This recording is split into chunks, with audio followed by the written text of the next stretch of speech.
देखिए, तो एक एक करके हम स्टार्ट करते हैं। पहला क्वेश्चन क्या है, कह रहा है if x is equal to 2 to the power 3 into 3 to the power 2 into 5 to the power 3 into 7 to the power 3, ऐसे ही y और z का वैल्यू दिया हुआ है। हमसे पूछ रहा है HCF of x y and z. तो महत्तम बताना है एक्स वाई और जेड का महत्तम क्या होगा। तो पहले मैं सिंपल आपको बता देता हूँ नॉर्मल केस में महत्तम क्या होता है, फिर इस क्वेश्चन पे आते हैं। मान लीजिए अगर आपसे पूछा जाए कि 12 और 18 का महत्तम क्या होगा, तो आप कैसे निकालते हैं? 12 का फैक्टर निकालते हैं, 2 दूनी 4 तिया 12, और 18 का फैक्टर क्या होगा, 2 तिया 6 तिया 18। अब हम क्या देखते हैं, देखते हैं दोनों में कॉमन क्या है। क्या देखते हैं, दोनों में कॉमन क्या है। तो कितने दो कॉमन है, तो 1 2 कॉमन है, और क्या कॉमन है, 1 3 कॉमन है। तो महत्तम क्या हो जाएगा, महत्तम हो जाएगा 2 गुने 3 बराबर क्या, 6। मतलब सिंपल अगर आपसे कहूं कि आपको क्या करना है, तो आपको कुछ नहीं करना है, दोनों में देखना है कम पावर किसका है। क्या देखना है, 2 का पावर कम किसका है, जो कम वाला है वही दोनों में कॉमन होगा। जैसे यहाँ 2 का पावर कुछ नहीं है तो 1 है, यहाँ भी 1 है, तो दोनों में तो सेम ही है।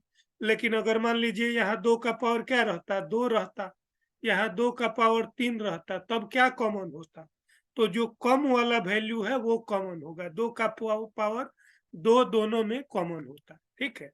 तो इस तरीके से हम निकालते हैं। अब हम आते हैं अपने वाले हम क्वेश्चन की तरफ, ठीक है। क्या कह रहा है, आपको पहले मैं ऐसे ही बता देता हूँ, फिर उसके बाद देखिए सिंपल, आपको कुछ नहीं करना है, कम पावर वाला जो तीनों में, तो x में 2 का पावर कितना है, देखिए तो 3 है। y में 2 का पावर कितना है, तो 2 है। z में 2 का पावर कितना है, 4 है। तो तीनों में सबसे कम 2 का पावर किसका है, y में है 2 का पावर 2। तो यही वाला कॉमन होगा, क्या होगा, यही वाला कॉमन होगा, जो तीनों में कम है वो वाला हमारा कॉमन होगा। तो 2 का पावर 2 कॉमन हो गया। यहाँ देखिए 3 का पावर 2 है, 3 का पावर 3 है, 3 का पावर 4 है। तो 3 का पावर कम किसमें है, तो 3 का पावर 2 यहाँ है, 3 4 तो ज्यादा है, तो 3 का पावर 2 यहाँ कॉमन हो गया। मतलब 2 का पावर 2 कॉमन आया और 3 का पावर 2 कॉमन आया। फिर इधर 5 में देखिए, 5 में भी क्या, 3 4 2, तो इसमें कम किसमें है, 5 का पावर 2 कम है, तो 5 का पावर 2 कॉमन आएगा। और इसमें क्या होगा, इसमें 3 3 5, तो कम वाला क्या है, दोनों में तो 3 3 ही है, तो वही वाला कम है। 7 का पावर 3 क्या होगा, कम होगा सबसे। तो अब हमारे पास क्या क्या आ गया, देखिए हमारे पास क्या आया था, 2 का पावर 2, 3 का पावर 2, और 5 का पावर 2, और 7 का पावर 3। हमारा HCF क्या होगा, 2 का पावर 2 सबसे कम था, 3 का पावर 2, 5 का पावर 2, और 7 का पावर 3, ठीक है। अब हम इसका वैल्यू निकालना चाहे तो निकाल सकते हैं। क्या आ जाएगा, देखिए अगर आप गुना करके डायरेक्ट निकाले तो भी निकाल सकते हैं, या एक इजी तरीका है, यहाँ तीनों में पावर सेम है, क्या है, तीनों में पावर सेम है। तो एक तरीका होता है, अगर सब में पावर सेम हो तो इनको मल्टीप्लाई करके उसका पावर वही रह जाता है।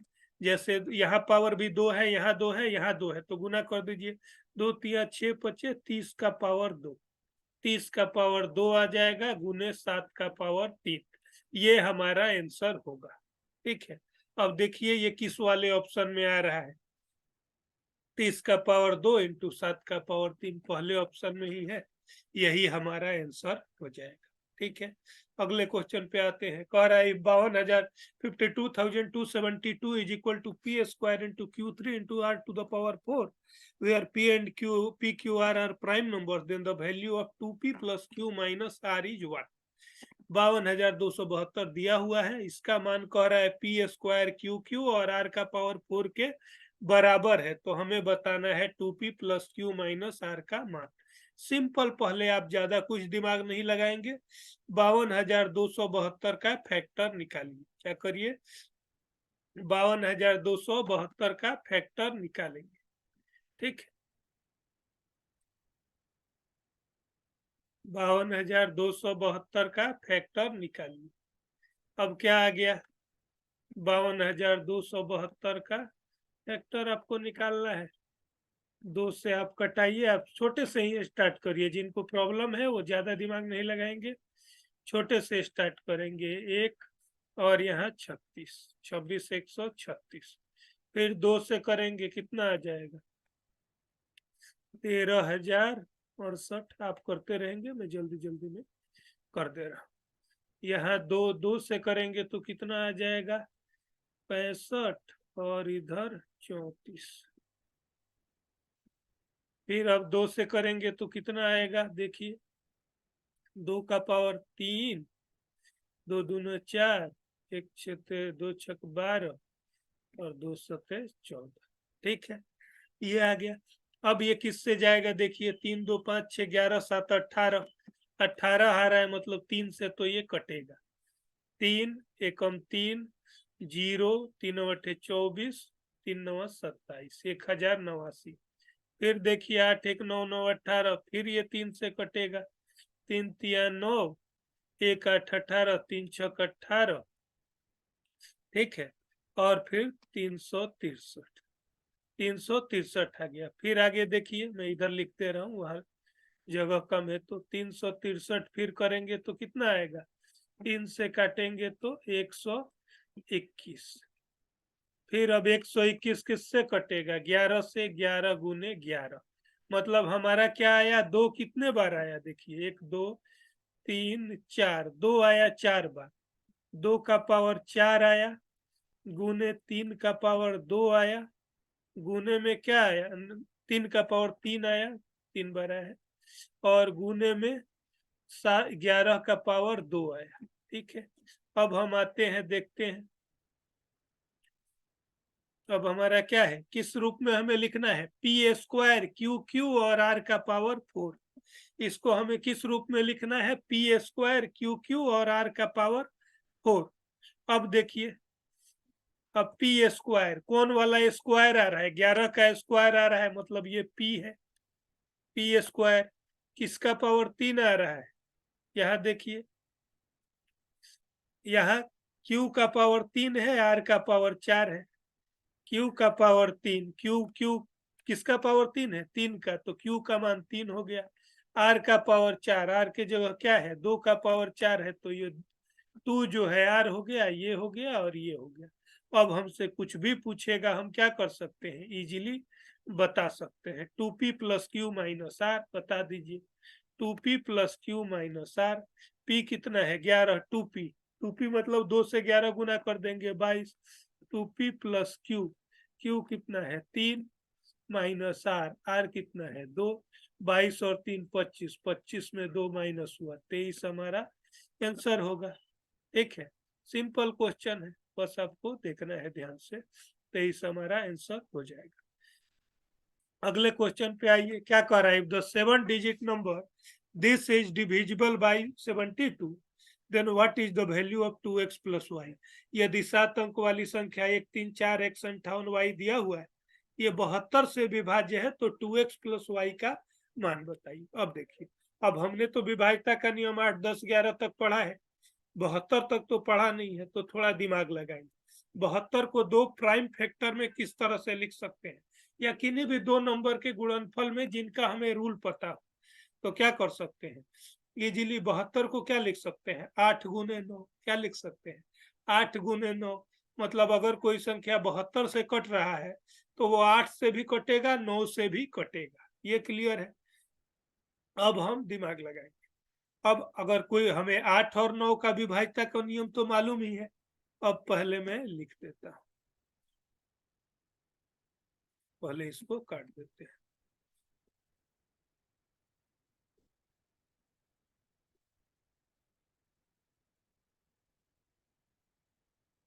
आराम से देखिए, कुछ समझ आया। पहले हमने क्या किया, 72 का जो नियम था, 72 को हम 8 गुने 9 लिख सकते हैं, को प्राइम हो जाएंगे।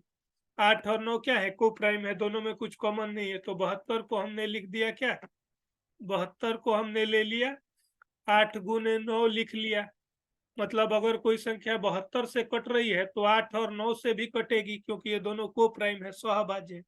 तो अब हम क्या कर लेंगे, अब 8 और 9 के विभाज्यता का नियम लगाएंगे। हमारा संख्या क्या है, 134 158y, 134 158y, 158y, ठीक है। अब देखिए, पहले 8 के विभाज्यता का नियम लगाते हैं। 8 के विभाज्यता का नियम क्या कहता है, कहता है कि किसी भी संख्या के अगर अंतिम 3 अंक 8 से कट रहे हो तो वो संख्या भी 8 से पूरा पूरा कटती है। अब हम 5 8 y है, अब भाग देते हैं। अगर 8 से 5 8 y को भाग देंगे, क्या आएगा, 8 सते 56, क्या आया, 8 सते 56। अब यहाँ क्या आ गया, 2 आया, और y क्या आया, 2y। अब आप खुद सोचिए, यहाँ y के जगह क्या रहने से ये 8 से कटेगा, सोचिए। तो सिंपल हम देखेंगे, y के जगह अगर 4 रख देंगे तो 24 हो जाएगा, 8 तिया 24 कट जाएगा, मतलब y का मान क्या आ गया, 4 आ गया, y का मान 4 आ गया। अब y हमें पता चल गया, रिप्लेस कर देंगे 4।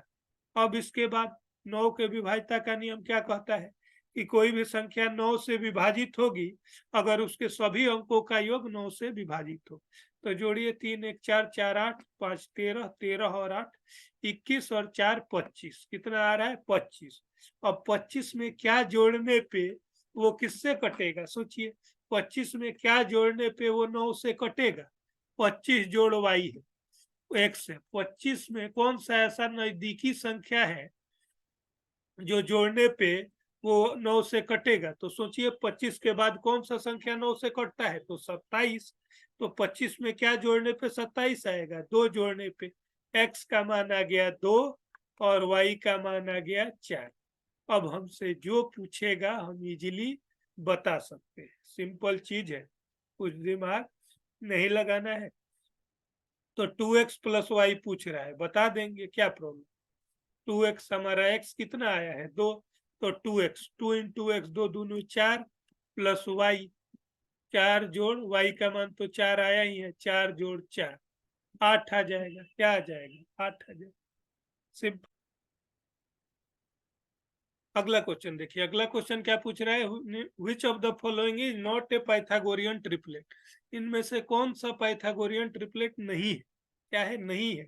कौन सा पाइथागोरस ट्रिक नहीं है, तो पाइथागोरस ट्रिक क्या होता है, सभी लोग को जो पाइथागोरस के बारे में जानते हैं, उनका राइट एंगल ट्रायंगल के बारे में फॉर्मूला है। अगर कोई राइट एंगल ट्रायंगल है, समकोण त्रिभुज है, तो उसमें क्या होता है, अगर मान लीजिए ये P मान लें, इसको B मान लें, तो पी स्क्वायर जोड़ बी स्क्वायर क्या होता है, पी स्क्वायर, और ये अगर बी मान ले तो पी स्क्वायर और बी स्क्वायर किसके बराबर होता है, एच स्क्वायर के बराबर होता है। क्या होता है, p square plus b square का मान एच स्क्वायर के, मतलब दो छोटे भुजा को का स्क्वायर करके जोड़ेंगे तो वो तीसरे भुजा के बराबर हो। तो पहला ऑप्शन क्या था, 7 24 25, जोड़िए, 7 का स्क्वायर जोड़ 24 का स्क्वायर कितना आएगा, 7 का स्क्वायर 49, 24 का स्क्वायर क्या आएगा, 576, दोनों जोड़ देंगे क्या आएगा, 625। 625 किसका स्क्वायर होता है, 25 का स्क्वायर, मतलब ठीक है। 7 24 25 तो पाइथागोरियन ट्रिपलेट है, कौन सा नहीं है हमें वो बताना है। ऐसे ही आप 8 15 17 पे चेक करेंगे तो क्या आएगा, 8 का 64, 15 का 225, दोनों जोड़ेंगे 289 आएगा, 17 का स्क्वायर, ठीक है। तीसरा ऑप्शन जब देखेंगे 11 60 और 63, तो देखिए क्या आएगा, 11 का स्क्वायर जोड़ 60 का स्क्वायर क्या आएगा, 11 का 121, 60 का 3600, क्या आया 3600, 3600 और 121 कितना हो जाएगा, 3721, क्या आ गया, 3721, ठीक। ये आ गया 3721। 3721 किसका स्क्वायर है, क्या 63 का स्क्वायर है, निकाल के देखेंगे, निकालने का जरूरत ही नहीं है, सिंपल आप सोचेंगे 3 का स्क्वायर क्या आएगा, 9, लास्ट वाला अंक तो 9 ही आएगा, बाकी जो भी आए, यहाँ तो लास्ट वाला अंक 1 है, तो ये नहीं होगा, मतलब 3 वाला जो है वो पाइथागोरियन ट्रिपलेट नहीं है, ठीक है। आगे देखिए, अगला क्वेश्चन का कह रहा है कि the measure of an angle for which the measure of the supplement is 4 times the measure of the complement is y. उस कोण का मान जिसके संपूरक का माप कोण, संपूरक का माप कोण के पूरक माप के 4 गुना के बराबर है। मतलब क्या कह रहा है, ऐसा एंगल बताना है जिसका जो संपूरक कोण है उसका मान उसके पूरक कोण के 4 गुने के बराबर है। अब देखिए, पहले मैं आपको संपूरक और पूरक समझा देता हूं, सप्लीमेंट्री और कॉम्प्लीमेंट्री, तब हम आएंगे क्वेश्चन पे। ठीक है, देखिए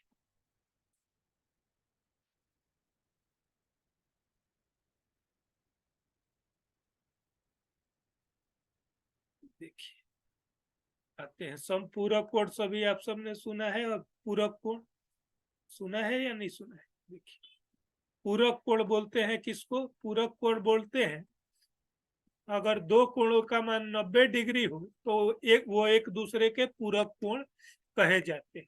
मतलब मान लीजिए मैं आपसे पूछूं कि 30 डिग्री का पूरक कोण बताएं, तो 30 में क्या जोड़ने पे 90 आएगा? तो 60 डिग्री। तो 30 का पूरक कोण क्या हो जाएगा? 60 डिग्री हो जाएगा। ऐसे ही संपूरक कोण क्या होता है? अगर दो कोण का मान कितना आ जाए, 180 आ जाए, तो वो एक दूसरे के संपूरक कहे जाते हैं। जैसे इसी में अगर मैं 30 का संपूरक पूछूं तो क्या होगा? 150 होगा। 180 में 30 घटा देंगे, ये संपूरक कोण होगा। अब क्वेश्चन में क्या कह रहा है, ये जो संपूरक कोण का मान है वो किसके है? पूरक कोण के मान के 4 गुने के बराबर है। क्या है? पूरक कोण के मान के 4 गुने के, और 4 ऑप्शन दिया हुआ है। अब हम बारी बारी, पहला ऑप्शन क्या दिया हुआ है? 30। तो 30 का पूरक निकालने पे क्या आएगा? 60। 30 का संपूरक निकालने पे क्या आएगा? 150। ये इसका 4 गुना है क्या? तो नहीं है, नहीं है। 60 का 4 गुना 240 आएगा, मतलब ये ऑप्शन तो नहीं होगा। अब दूसरा करके देखेंगे। 45 है, 45 का क्या होगा पूरक? पूरक तो 45 ही होगा। 45 45 90। और संपूरक क्या होगा? 135। ये 4 गुना है क्या? तो नहीं है। 45 तिया 135 होता है, 45 चौके 180 हो जाता है। तीसरा देखेंगे 60। 60 का कितना होगा पूरक? 30 होगा।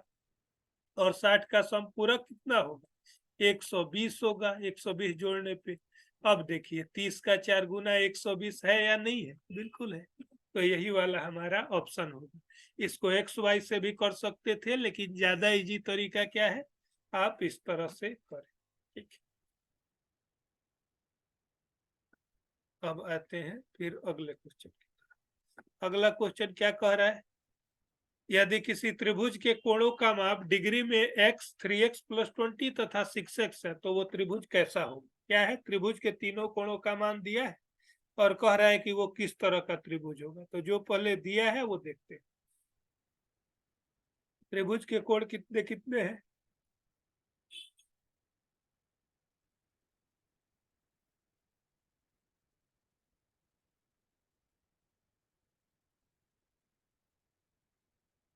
कितने कितने कोण है? देखिए, त्रिभुज के कोण है x 3x + 20 और 6x।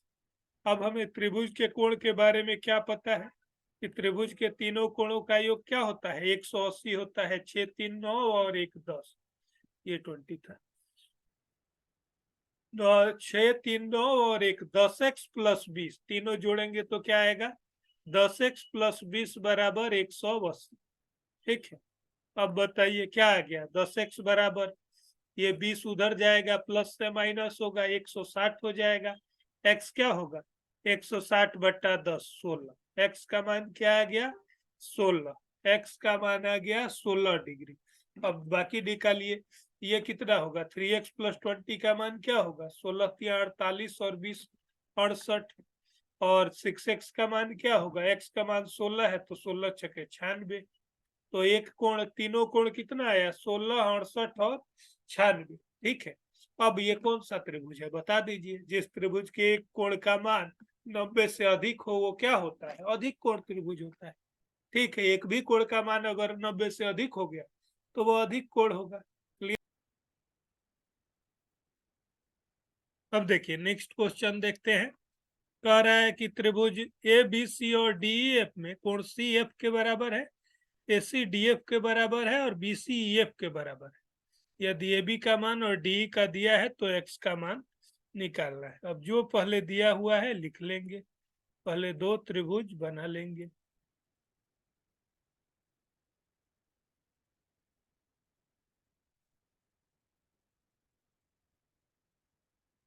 नाम दे देंगे ए बी सी, दूसरा त्रिभुज क्या है डी ई एफ, दूसरा त्रिभुज है डी ई एफ।